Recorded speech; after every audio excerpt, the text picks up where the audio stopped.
Well, welcome to the Stack of Stats podcast. I'm your host, Pam Maldonado, joined by two of my favorite tennis bettors, personalities in all of ATP. We're here to talk with Drew Dinsick, whale_capper on Twitter. He is the host of the Deep Dive podcast. You can find his stuff on the NBC Sports Bet. I also have with me Gill Gross, Gill_Gross on Twitter. He is also a host for the Tennis Channel Podcast Network and host of the Monday Match Analysis on YouTube. And we have two very, very, very, very exciting matches on deck for the semifinal of the French Open at Roland Garros. How ecstatic are you guys for, I'm going to say, I did not figure to have two clay court specialists, I will use finger quotes, against two hard court, fast surface tennis players to be this deep against each other. What do y'all think about the matchups? Yeah, I mean, I didn't expect this either. I certainly didn't have Cilic and Ruud facing off on the bottom half, although that fourth quarter was always wide open, so it was anybody's to take. But the top half being both the underdogs of the semifinals coming through as winners was a surprise. I don't think there were undeserved results at all. I think the better player won both matches. But I certainly, before the tournament started, if you had told me that Zverev was going to be the better player in that match, I would have looked sideways at you. And similarly, even on the morning of Nadal Djokovic, if you told me Nadal was going to find that level, I would have been highly suspect of your take there. And I think everyone was kind of caught by surprise with how well Nadal played in that match, even Djokovic. And that's kind of why we are where we are. We're going to talk about Nadal. We're going to talk about Nadal. That's for sure. But in terms of excitement, this is drama. This is going to be good. Absolutely. We do have two semifinal matches starting first with in the morning match. It will be who is the first match? I didn't even see the order play. Is it Casper? Early is Nadal Zverev. Oh, okay. So we do have Rafael Nadal, a -335 favorite to Alexander Zverev, a 275 underdog, game spread 5.5, the game total over under 37. And then we have the following match, Casper Ruud, a 235 favorite to Marin Cilic at +190. Before we get to the matchup, Gil, I do want to get your opinion on, and I had this whole tournament as a walk-in for Stefanos Tsitsipas, and he struggled right from the get-go. Are you at all surprised by Tsitsipas's performance here at the French Open? Initially, based on how I felt pre-tournament, I would have been with you guys. I would have looked at the draw and saw Tsitsipas in, a guy who won Monte Carlo, made the Rome final. He's not losing to players who aren't elite on clay. And there's nobody in his path that realistically seemed like a candidate to beat him. But then, it felt off from the start. It was bad against Musetti. It was really tough against Kolar. Emer is a guy who he just owns, and he owned him again. And Holger Rune, I did have him as a dark horse in Tsitsipas's quarter when I do my quarter by quarter Monday match analysis preview, and I pick one unseeded guy who I think could be dangerous, and I did go with Rune there. So I mean, in that respect, it was somewhat predictable, but honestly, I feel like there is a certain level of confidence missing on the Tsitsipas side of things from really the start of the year forward. And I think he's talked about his strings after the match a good amount, his equipment. And I don't know if that is that change that he made to protect his elbow after the surgery. Maybe that's messing with him. Yeah. You're saying that his confidence, what if it's also skill set? So I was noticing that this has been a problem of his, that he just has zero aggression when it comes to that backhand. When you see Stan Wawrinka, they call him Stanimal for a reason, because he has power and he has force. When you see Dominic Thiem with that backhand, it is the same thing. It has power, it has force, and it's coming back at you with some pace. I don't really feel like you have that coming from Stefanos Tsitsipas. And I think it's a deterrence to when you do play these better players, the ball's going to come back. It's a neutralizing shot. And I don't know how he can improve on that. What do you think? Yeah, well, I mean, Rune's a guy who can hurt you off of both wings to the max. And that's what I think Sinner, Rune, and Alcaraz, these young guys, they all have that in common. Their backhand can really hurt you.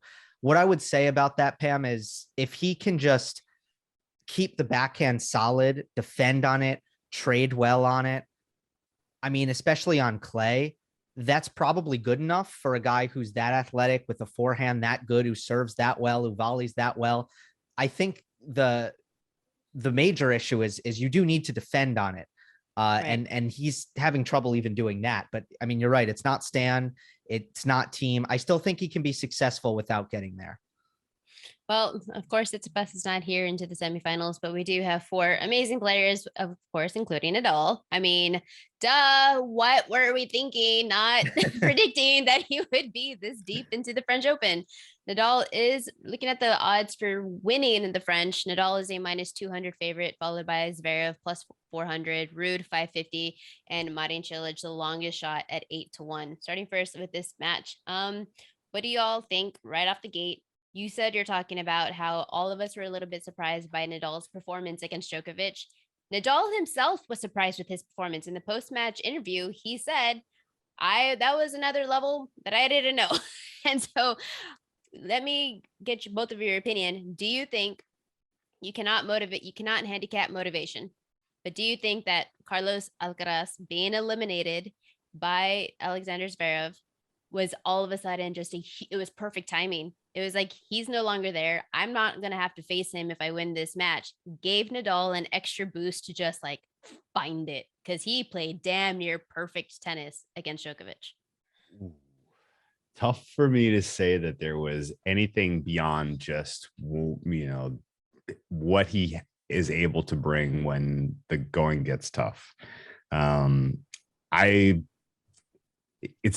don't think he's not afraid of facing anyone. Let's be honest. Right. Like, he wasn't afraid of facing Alcaraz. It wasn't like he was like, well, might as well lose to Djokovic because I'm gonna lose to Alcaraz even if I beat Djokovic. No, he's not ever thinking in that mindset, as far as I could tell you. So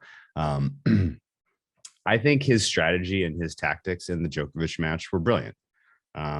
He needed to come out and be the aggressor. He needed to take that first set comfortably and try to keep it as compact and as short as possible. And Djokovic, I thought, did a decent job in that first set of really elongating the games that he ended up conceding, as far as service breaks go.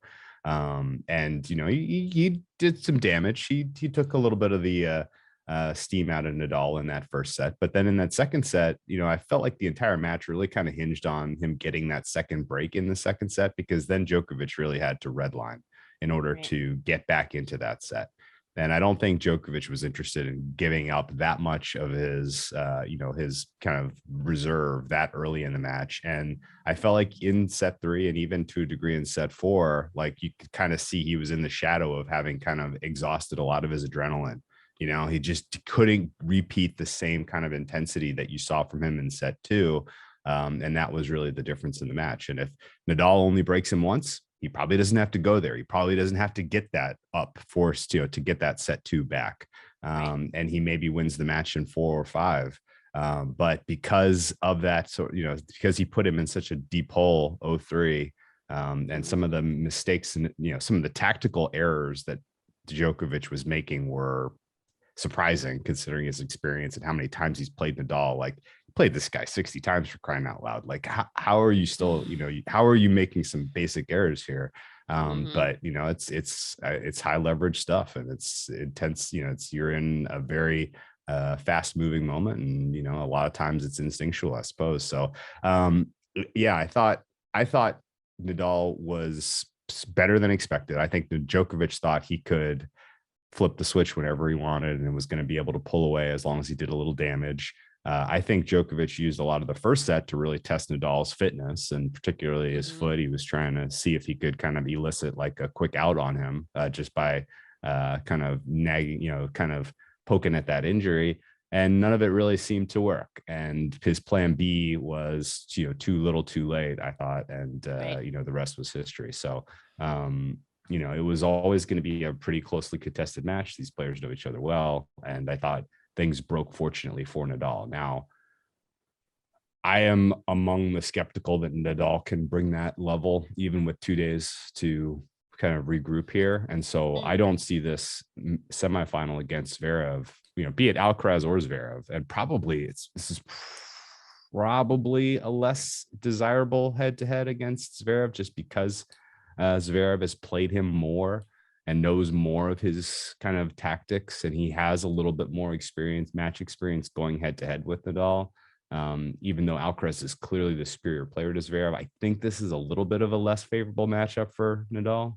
Right. And I could be wrong. He could bring exactly that same level that he had against Djokovic and blow, Zverev could be choked, could be, the Choki's version of Zverev, not the guy that was playing the quarterfinal. And he could get blown off the court. But the market seems to think this is going to be a one-way match, and I'm just not there at all. We saw this open up in like the plus, Zverev was plus 220 range. He's getting bet up to the plus 290s now. And I make him closer to the opener at plus 220 here. So I'm kind of wrestling with what to do with that.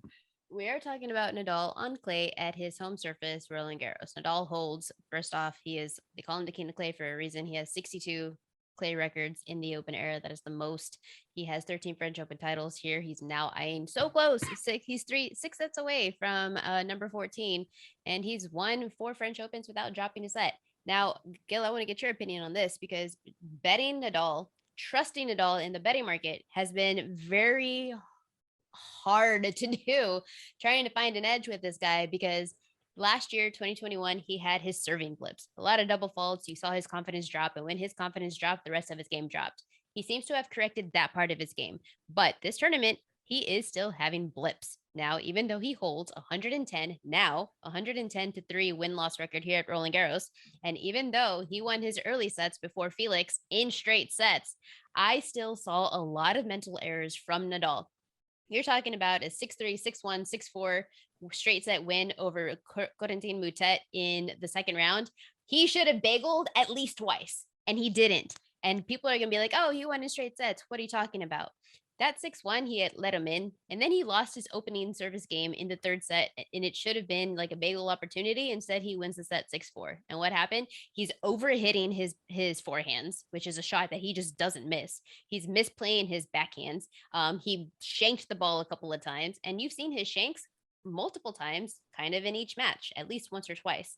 He kind of had the similar hiccups to get to Botic. Jordan Thompson, he's getting broken. So, and then all of a sudden he plays Felix. He's nearly upset. Felix played absolutely tough, remarkable tennis, but then he played perfect against Djokovic. What do you think that it's wear and tear on the body? Where are these blips coming from, in your opinion? And is it confidence, or game style, the body breaking? What do you think? I mean, you could go to the compromised lead up to this event. I mean, the matches have not been plentiful over the course of the clay season. And maybe that's part of it. I don't see Nadal as a player who is quite as consistent in the early rounds at just keeping laser focused throughout, the first couple rounds as like Novak is, where I do think that you can just have, little moments where Rafa goes off for a bit and then usually just comes back and it's not a problem. I mean, at the end of the day, if you look at his season, he's not really losing unless he's injured. And, well, I mean, you have the rib at Indian Wells and you have the foot against Chapo, right? The Alcaraz match, I would say he was healthy and he lost. So I'm hesitant to really doubt Nadal at all, as long as he's feeling okay physically against any opponent, certainly an opponent that's not named Novak Djokovic or Carlos Alcaraz. I think is capable of a peak that's incredible. That frankly, I don't think Zverev is capable of that same peak. Now, what does the base level look like?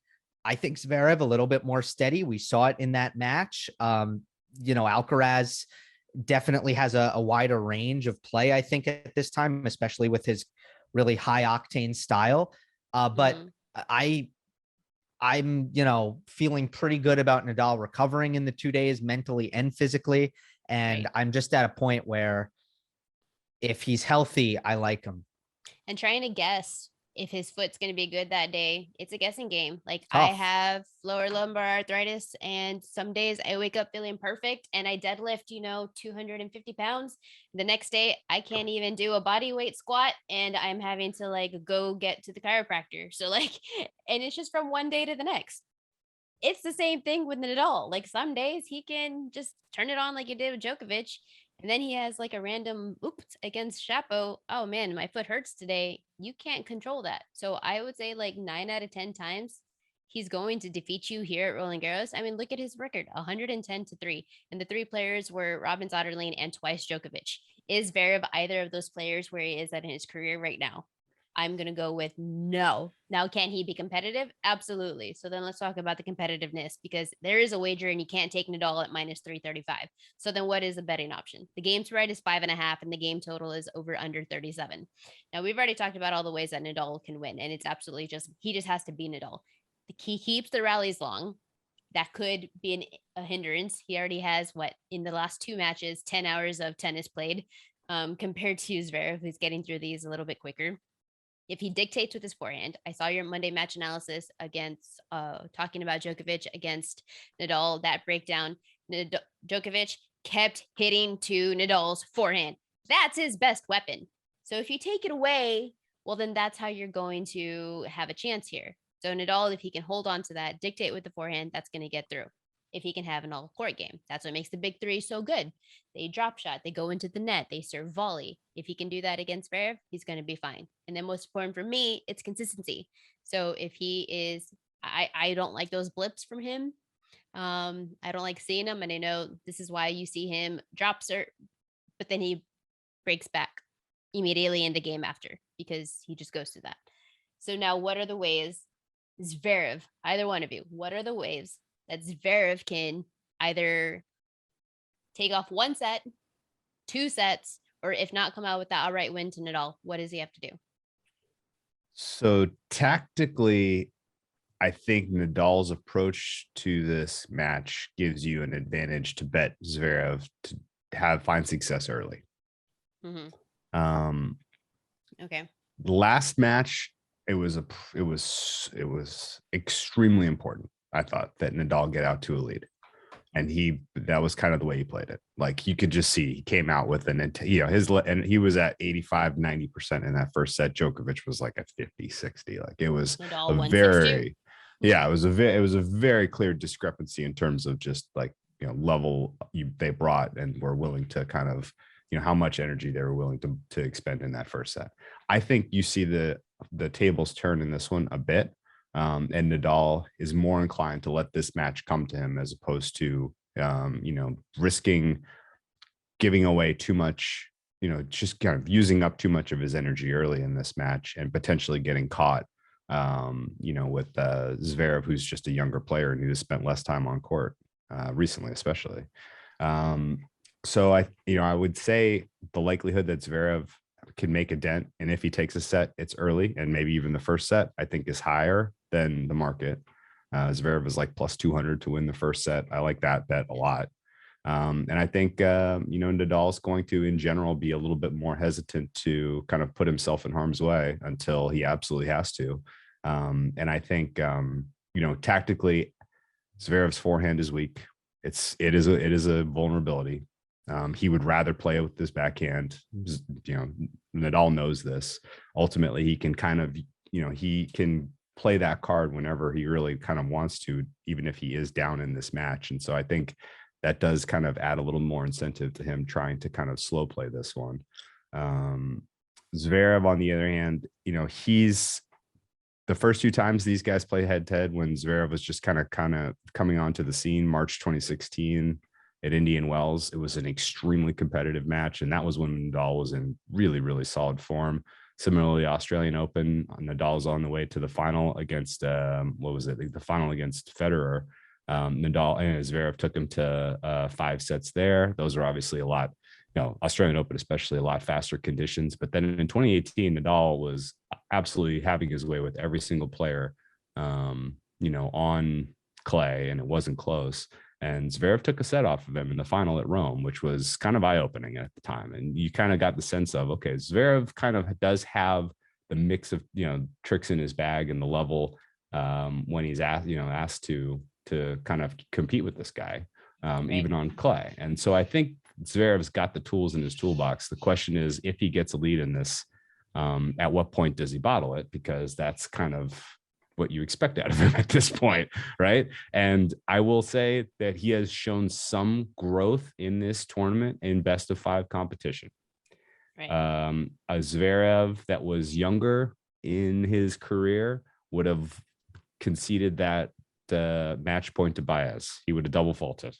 Right. He was on second serve facing match point, and the pressure would have gotten to him, and he would have choked. He was pretty clutch in tie breaks against both Nakashima and some tight moments in the match against Zapata Morales. Now you could tell me he shouldn't have been close in those matches, and that there shouldn't have been competitive moments in any of those 3 matches, and I can't argue with you. But this point is still that, like, Zverev of 2018, 2019 loses those matches. He doesn't find a way to win, right? Well, and Zverev actually is pretty good on clay. I had no idea. Yeah. His best his best winning percentage is actually on clay, and he's reached the semifinal in 4 majors. So it's not like he has inexperience in this department, including 2021 French Open. He has 6 clay titles. Granted, 2 of them are on Madrid, so that's a faster surface. Sure. But one of them was a Masters 1000 in Rome, which I've heard you say, that was in our last preview pod, that the speed surface of Rome is comparable to that of this the is French Open. It's closest analog, surely. I will add just one more thing real quick, and I'll get your take on this. This feels a lot like Djokovic Zverev at the US Open too. I swear to God, right? I was bringing it up. Right. That was my next question. I was like, okay, that was literally my next question. All right, here's a scenario that I have for you. Or Djokovic he's doing really well at the US Open. He's in prime position to come and to take the lead for the most title slams, the slam record. Okay, what is it? 2. And then he defeated Greek Sport straight sets, Nishikori 4 sets. He's doing fine. He handles Berrettini, and then he has a full 5-set match to Zverev. That was like a 5-hour match. It was grueling. It was exhausting. He ends up winning in the 5th set. What happens? He has 0 legs for Medvedev. Yeah. He loses in straight sets, 6-4, 6-4, 6-4. Yeah. And we actually talked about that in the preview, where what if that one of these players in the top that could potentially happen, where they just beat each other up, whether it was Nadal, Djokovic faced that, and then the winner of potentially we had Carlos. And then now you get to the final. Well, now you're out of gas. Well, that's Nadal. He's played 10 hours of tennis in 2 matches. Gill, do you think that he has this? You talked about he has the mental stamina. Does he have the physicality? Not talking about foot, not talking about injury. We're talking about, does he have the physical stamina to manage another potential 5-setter? Yeah, it's tough for me because in Australia going into the Medvedev final, it was, okay, I know Nadal has the tennis to play this match, but does he have the endurance? And that was kind of the angle, was fading Nadal's endurance. And then it goes 5 and he's fresher than Daniil Medvedev. And it's not even debatable. And then against Djokovic, and I agree with Whale that it had a lot to do with the way the second set went and just how, Djokovic had this desperate climb in the second set. But again, Nadal's fresher than Novak in the 4th set. And, arguably the 3rd set was the first time we kind of saw that Novak was not really ready to do the same grinding that Nadal was. It looked a lot like 2020 in that respect. So, I mean, I'm kind of just done fading Nadal's endurance. I don't mind looking at other aspects, but I'm kind of going to trust that he's going to have the fuel. I do think there's some mind over matter stuff with him. I don't know that it's even gotten there yet at this year's tournament, but when we're trying to explain why doesn't Nadal fade in these matches? I don't know. I mean, Because he's a bull. Because he's a bull. Because Rafa, he is a bull, and he just has no quit in him. He has no idea what the definition of tired. He doesn't know the definition of pain. He will play with an arrow through his heart and finish the match before he retires, because he wants to, 1, give respect to his opponent, and 2, it's not in his dictionary. Yeah. He wants to fight till the very I guess this all kind of supports the idea that if Zverev is going to have success, it's probably going to be at the start of the match. Also, you know, because I still have questions about his nerves, you know, that those aren't over. And, you know, against Alcaraz, right. Double faulting. And, you know, against Alcaraz, actually, he didn't double fault serving for the match in the tiebreak, no double faults. But the reason why he defeated Zverev, the reason why Zverev did so well against Alcaraz was because Alcaraz had 0 backhand that day. It didn't show up. You saw him. He was very confused on like, he kept, well, I know I need to go up. He didn't have any control on it. He didn't have the swing motion. He's trying to get it to have more of an arc. He just couldn't find it. He was very confused, but I don't know what to do. He's looking at his box and it was literally his backhand. And we saw his backhand also have problems against Ramos. So I wasn't entirely surprised that he was struggling with it. And so because of that, Zverev was able to attack it and it worked very well. He figured it out very quickly. He's struggling with his backhand. I'm going to keep hitting to his backhand. Nadal, he probably doesn't have those mistakes often. Like, it's not going to like he just lost it, whether it's his forehand, his backhand. He's going to maybe struggle for like a half set, but then he's always going to find it.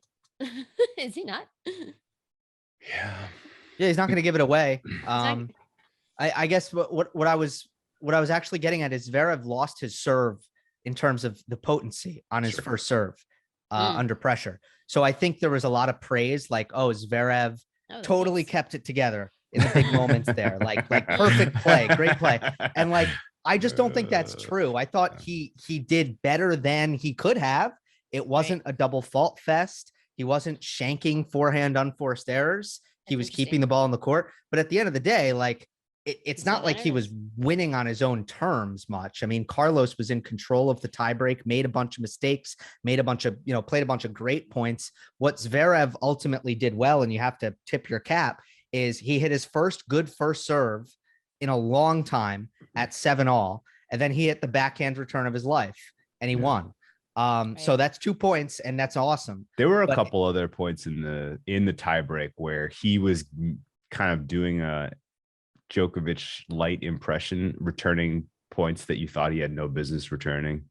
There were defensively. Defensively, yeah. I don't think of Zverev as that kind of a player at all. And he had a couple moments where I was like, "Whoa, his D is good." Oh, whoa, he can D up though. And he definitely can. But you don't beat Nadal like that on clay because he's not going to give you unforced errors on his forehand, and you're just never going to get out of that pressure. But all right. So then what's the bet, guys? What's the bet? Nadal 3-1. I think Zverev wins the first set and then Nadal comes back on him. That's probably how this goes. What do you think?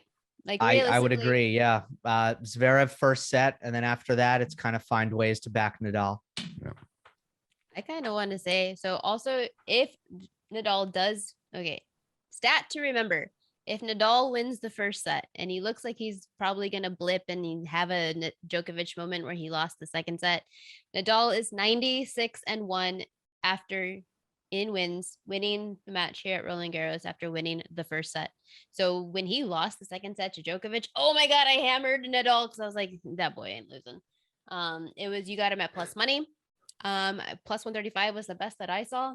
And 96-1, that's not a record that you can. Yeah, but the one was Djokovic last year, and it felt like deja vu all over again. Except for Djokovic had to use more to get that second set. That's that. I feel like the margin was still very, very, very close on that. You know what? But it was like Gill. But it was like Gill said in his match analysis. I noticed that he too. Why are you hitting to his forehand? Yeah, I mean, he made a lot of brain. Yeah, there was the magnitude of the brain errors, the consistently going with that miserable drop shot, like all kinds of just really questionable stuff he was doing out there. You don't let Steph Curry throw a 3-pointer. You don't hit to Nadal's forehand. Right. It doesn't happen if he's not tired. I just don't think those mistakes happen. Because going to Nadal's backhand, it's not like that's an easy way out. Like that takes a lot of you're working the point, you're grinding. Rafa's very solid on that side. He doesn't miss a lot on that side. I mean, what we saw Djokovic basically doing was attacking to the forehand side as soon as he could. I think he didn't have the patience to work the point through Nadal's backhand. You have to keep going there and wait for your opportunity. And that does take a lot of energy. And that's what he did in the second set. And by the way, Matt Willis came up with the stats that support what we're saying, where Nadal hit a higher percentage of forehands in sets 1, 3, and 4. Only in set 2 was Rafa playing on his backhand. Yeah. Wow. I will also say if you could take little sections of that match and kind of put them alongside each other, and they feel like different matches. Like the level of intensity that both guys had at certain points and in certain games in that second set where the leverage was monumentally high, like they were like grunting louder and sweating harder than you ever see these guys in a best of 5 match, especially in the second set. It was like they both knew that like this is it right here, and I need to be at 100%. And Nadal was able to say, okay, I can bring it down to 80, and Djokovic had to keep it red line 100 for like a couple of games too long, and then Nadal gets the break between sets 2 and 3. Djokovic's adrenaline vacates, and he was pretty much toast. I totally degened on a couple of spots that I do want to share for the viewer, for those who listen, just because these are opportunities. I'm a huge believer in momentum, and in tennis, it is truly a thing. It is truly a thing. Sure. And so one of the things is, yes, Nadal at the time was 95-1 after winning the first set, dropped the second set, live bet him plus money. You don't even care if it loses, because 96-1, 95-1, impossible to beat. I love those odds. Great. I will take plus money. Another thing that I was waiting for, and I never got, Novak Djokovic. That's my man. I pay attention to him. I know his style. When he comes out with the roar, the lion roar of like, and he just like rips himself, and he is there and in the middle of the court because he hit a beautiful shot, or he won a game, or he broke through. He never did that. And he kind of did that, but it was off on the sideline. He does this in the middle of the court for the crowd to see, and that is his rage of like, I am finding my next level. He never did. All right, so I'm not interested in Djokovic potentially coming through. And then another opportunity I took live on the fourth set when Nadal was down 4-1. When he got one break back to come up to 4-2, I ended up taking him at plus money, really great odds for him to win the set. And it was because of the change of balls. As soon as they changed the balls, it was like a weird time where Nadal came back to win 4-2. They changed the balls, and I was like, oh, that's only going to give Nadal more pop with his topspin. All right. And then he came back 4-3, and the rest is history. But that was just like that's definitely more of like, maybe it just worked out to be luck. But I mean, we've seen Nadal make these comebacks before. And I think just the timing of the ball change just really helped with him already getting one break of serve back, get a ball change, he can get the other. Okay. So from a betting standpoint, final thoughts on this? I like Zverev moneyline first set plus 200-ish is crazy number to me. I think the over is a fair play. I have this closer to 40 games. It's 37.5. You said, I believe. This should be a 4-setter, maybe a 5-setter. You could, Zverev could take a 4th set and force a 5th if Nadal has to kind of dial down and save something. But realistically, I like a live entry on Nadal if you can get a better price than currently if he's down a set for sure after the first set. And even if Zverev is like up comfortably and looks like he's going to win, I'm not going to be afraid to bet Nadal in this one just because of the potential for Zverev to bottle this at some point. I also agree that Nadal, the only way, I think we can be in agreement that the only way Nadal loses is if his foot injury pops up. It has to be injury, but it's not going to be fatigue. It's not because he was outplayed. I just don't think that Zverev has the skill set, has the mental toughness to get through the hump of defeating of this moment. So I also like Nadal to win. I have no clue how he does it. I can totally see a scenario where he wins in straight sets. And at plus 155, at plus 155, I would think that for me, that's value for me. You're going to go with the better returner. That's going to be Nadal 100% of the time. Gill, do you have an opinion on a wager? Yeah, I think again, I think Zverev to win the first set is solid. And I do also kind of like the Nadal in 4 if you want to take a dart at that, but it might be a good instance of a match that you want to get in on Nadal live if he goes down. Absolutely. Okay, well then the next match that I am so freaking excited for. I'm more excited. I'm also probably gonna not at all bet Nadal because at a certain point for every tournament for me, I become a fan and not a better. And I've reached that point a couple of rounds ago. I want to cherish these moments. I appreciate these moments. I want to see the magic. I want to root for the underdogs. Novak, I was like, yes, go Novak. Yes, Nadal. Like I was very much in between.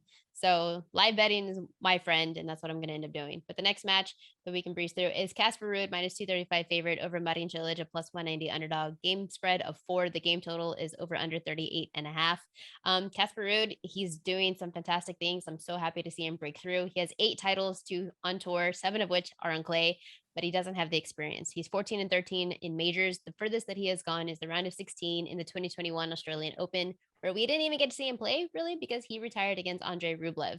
This year, however, he's starting to expand on that experience a little bit more. He did reach the finals in the ATP Masters 1000 Miami, where he lost to Carlos Alcaraz in straight sets, and then followed that up with a semifinal loss to Djokovic, also in straight sets in Rome. And then Ruud, but Marin Cilic, just to give you a brief history on him, far more experience, 130-54 in majors. And now he is officially the 5th active man to reach the semifinal in all 4 majors. Now, the last time that he beat his nemesis in Gilles Simon, he went on to win the 2014 US Open. Well, he defeated Gilles Simon this time around. And then in that tournament, granted, totally different player, but then he followed that up with defeating Roger Federer, his definite rival he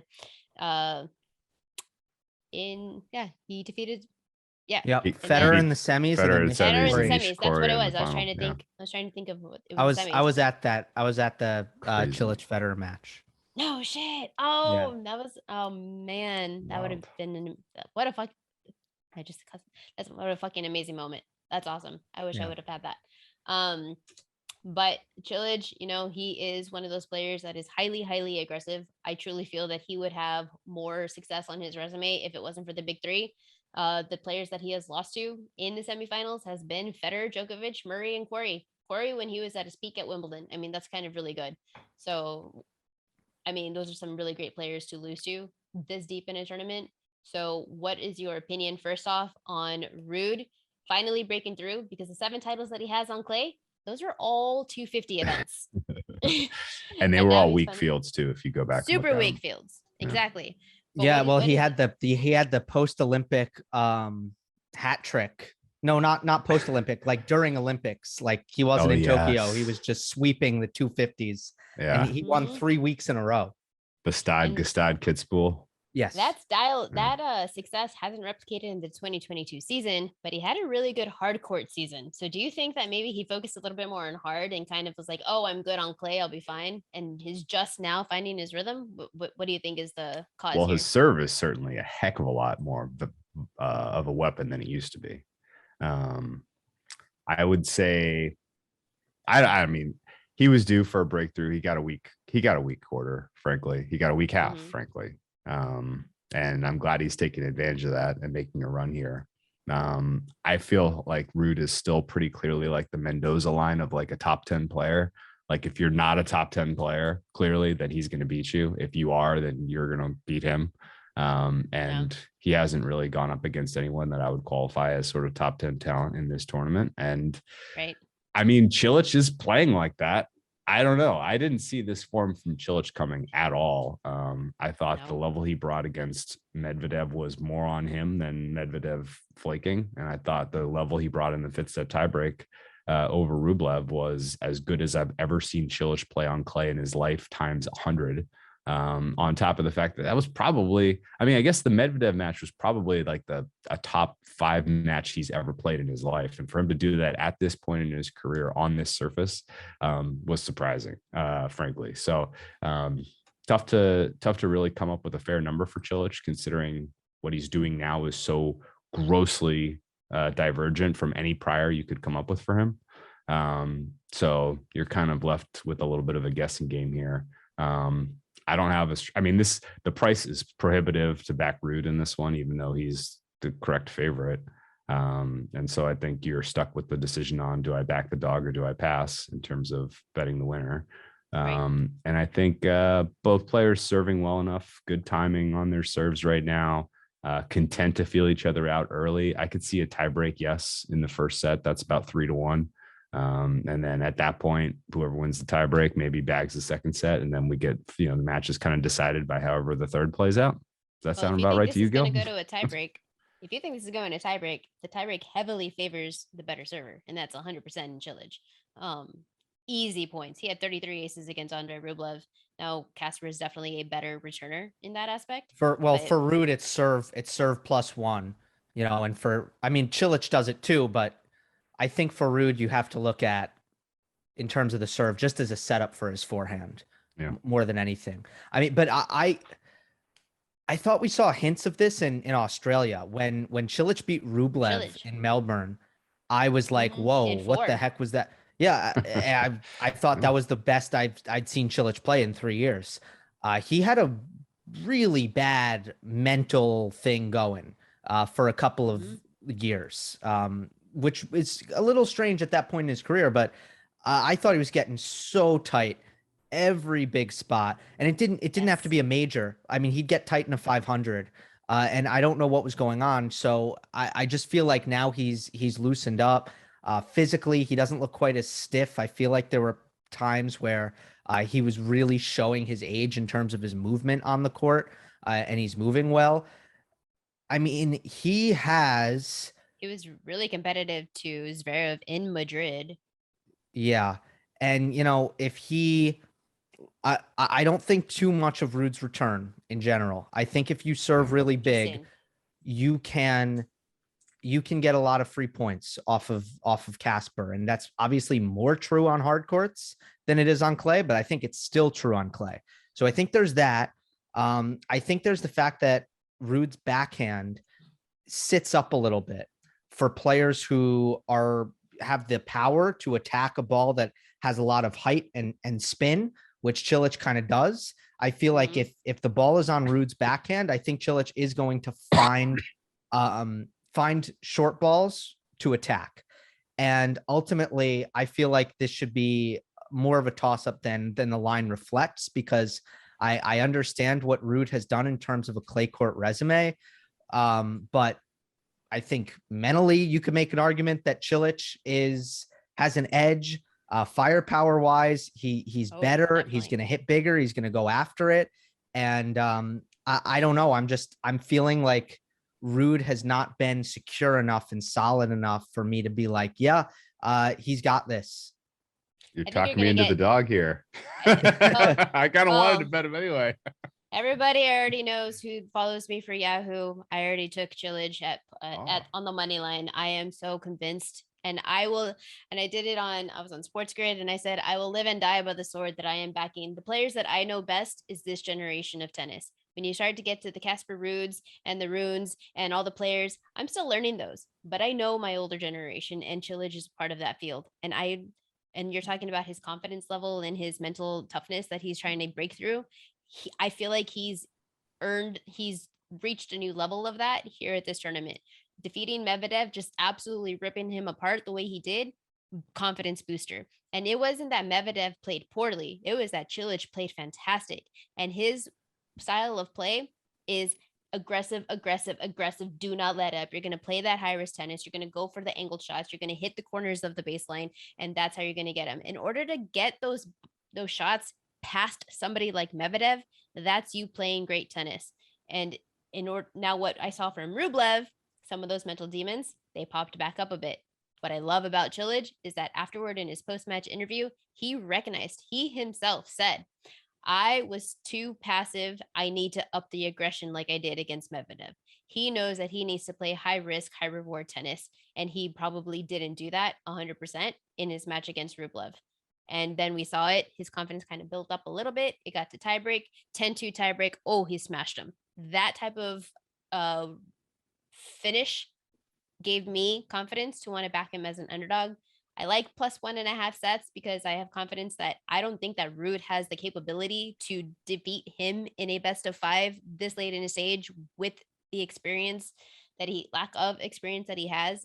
Like, I would be kind of dumbfounded if he like won in straight sets or even just like 1 in 4. It would have to be because Cilic just like confidence gone. So it's either for me, like this goes 5 or Cilic can't. I can see a scenario where Cilic wins in 4 or better. You guys are really getting me fired up here about Cilic money line. Cilic's losses at Roland Garros, for what it's worth, throughout his career, he only ever made it to the quarterfinals before this run to the semis. His quarterfinal losses came at the hands of the 5th seed Juan Martín del Potro and the 3 seed Stan Wawrinka. No shame in losing those 2 matches. His other losses here: Federer, Thiem, Ferrer, Djokovic, Del Potro again, Andy Murray, Wawrinka. I mean, this is a who's who of like legitimate all-time players.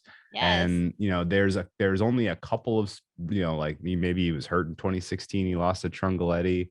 Maybe the Victor Troicki loss was weird in 2013. But otherwise, like, this is a really he lost to Robert Soderling back in the day in 2010. Like, no shame there. Like, he's maybe like better than I realized playing on clay. Just like his highest win percentage is also on clay, just like Zverev. Yeah, and it's I've always think of Cilic in general as kind of coming into the season a lot of the time, with the exception of the one run he made at the Australian Open where he got to the final and lost to Fed. I think of him kind of coming into the season a little out of shape. He plays his way into shape a little bit. I think he kind of generally focuses on grass season and then into the US and the hard court swing, because that's like, I think, the conditions he likes better. And so maybe it's just a matter of like he never has tried as hard on clay as he is now, and on top of the fact that everything's clicking for him mentally, he's playing, he feels good, physically he looks good. And I mean, I'm not saying this is enough of a quality that he's going to go on and win this title, but Casper Ruud's not a good enough player that you should be afraid to back Cilic in this. Call me crazy, it was a pure number grab. I did take him before the Rublev match. I took him on the money line. I said, that's my pick. I'm confident with this one. Before his win against Rublev, I did take him 30-1 to win the tournament, because I know that the last time he beat Gilles Simon was 2014 US Open. And then he went on to defeat Roger Federer. And I said, this is exactly that. He's going to defeat Gilles Simon, even though Simon, he was doing really great in this tournament, and injury just finally caught up to him. He said that he was on like 10 steroid pills or whatever it was to try to get through the match. But he defeated Simon comfortably, confidently. And then I saw his match against Rublev. He's fine. Okay. Anyway, I took him 30-1 to win the tournament because he is the worst odds, and he had probably the second most experience of left in the field behind Nadal. Yeah. And so funny thing about the Simone thing though, Pam, is he never beat Simone. He was 6-1. Yeah, he was 1-6 against Simone. The only time he beat him was at that US Open. And by the way, that's the only time he's ever beaten Roger Federer. Exactly. So now I was like, he was 0-3 against Medvedev also. Exactly. Oh my God, you are speaking my love language right now, which is momentum. And I was just talking about this. I am a huge believer in momentum, and sometimes you have to kind of throw stats out the window, data points and like spread lines and whatever, and kind of just go with the guy that is having a great tournament. And right now, I think that's Cilic. And and you're talking about how grass is his best surface. Tell me he's not going to have like so much confidence right now of like, I'm doing really well. I just beat Medvedev, world number 2. I just beat Rublev in the 10-point 5th set tie break, handed it to him.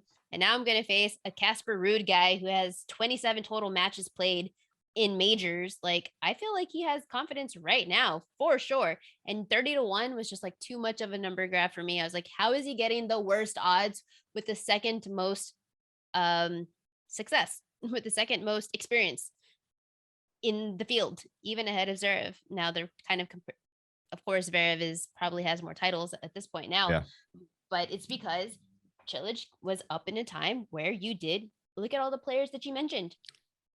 So the best of the best. So speaking of old guys, not to derail you, I thought all those points were fair, and the Cilic should be the third choice now not over Ruud, because Ruud's losing the final if he gets there. I don't think it doesn't matter who he's playing, in my opinion.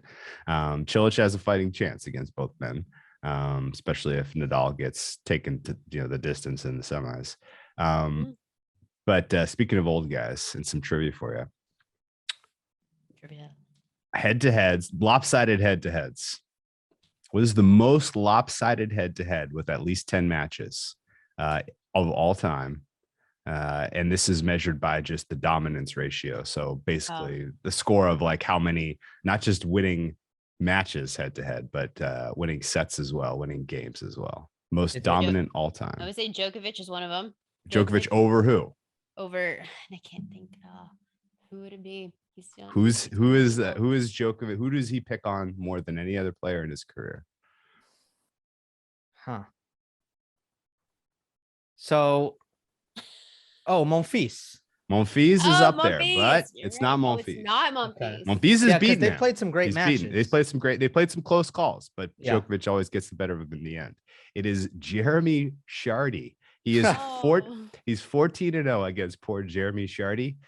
In those 14 matches, 33-0 in sets. Wow. Jeremy Chardy has never taken a set off of Djokovic in 14 tries in 33 sets. Unbelievably lopsided dominance ratio. Nadal's Nadal and Federer have a couple of guys that they picked on too, like the Birches of the world. And Nadal Gasquet is usually ugly. That one's pretty lopsided for sure. Yeah. That one might be like 20-0. Let me go look at that. But there's some pretty unbelievable head-to-heads that exist among the big three, at least. Feliciano Lopez, utterly dominated by Nadal and by Federer. Those were lopsided. Richard Gasquet, 17-1 against Nadal. He beat him one time. Huh? How about that? But yeah, there's some great stuff there. Well, I'm on the only play that I'm going to make is Cilic at +1, and I'm firing him in all cylinders. +1.5 sets. I'm gonna take his money line. Maybe the plus games. I don't know. I have to figure it out. I haven't actually placed any wager yet, but I know that's my pick because I've been blasting it everywhere on Twitter. But what do y'all think about Cilic plus just to win one? Cilic plus 2.5 sets with the Nadal money line at -130, or do y'all feel what is y'all's best bet? Mine's Cilic money line.